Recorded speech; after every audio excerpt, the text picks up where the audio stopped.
what shook me after I left Islam? The Quran never once calls God Father. What is it with you lunatics wanting God to be a father? What? Not symbolically, not relationally, not ever. Let me paint a picture so it makes sense how incoherent what you're saying is. Have you ever heard a lion be called a pig symbolically, relationally, in any way? Have you ever heard that happening? No, right? Why? Because a lion is not a pig. Why are you trying to put God in the same box? What is wrong with these people, man? I spent my whole life calling God Master, but never knowing if he actually wanted anything to do with me. And I realized you can follow rules your whole life and still feel like an orphan. The definition of orphan is when your parents are dead. We are the children of Adam. Adam is dead. He's gone. Peace be upon him. He's gone. So we don't have him. And the number of times we are called by the son of our father Adam is 6 times in the Quran. What is it with you lunatics and your fetishes with thinking God is your father? What is wrong with you? So Islam taught me to serve, but it never taught me how to be held and how to be appreciated for me, for Sharia. A genius. Oh my goodness, I'm going to lose it.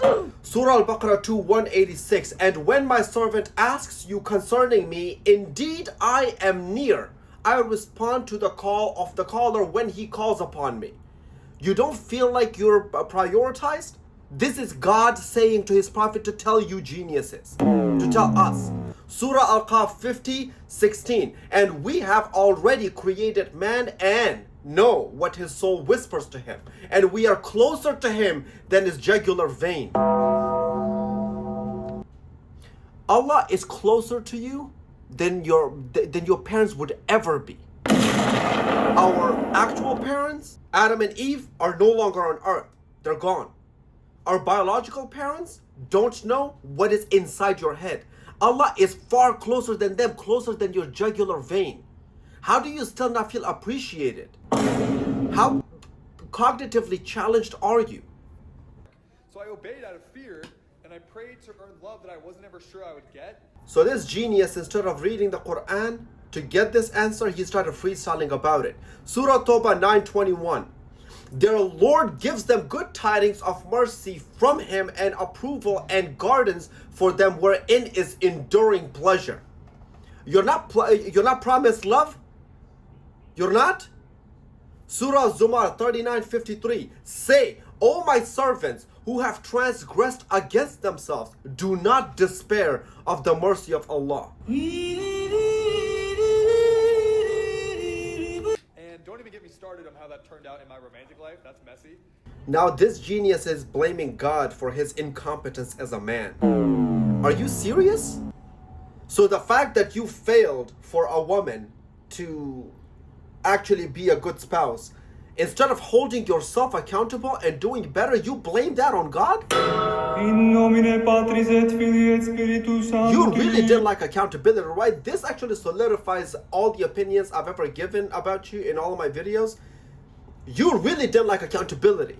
Because Islam is all about accountability. You earn what you get. You definitely did not want to earn this. You wanted to be fed with a golden spoon in your mouth. Nice try, mate. So Allah was always far and always watching, but he never felt welcoming. There was no intimacy, no adoption, no sonship. Yeah, this was pretty bad.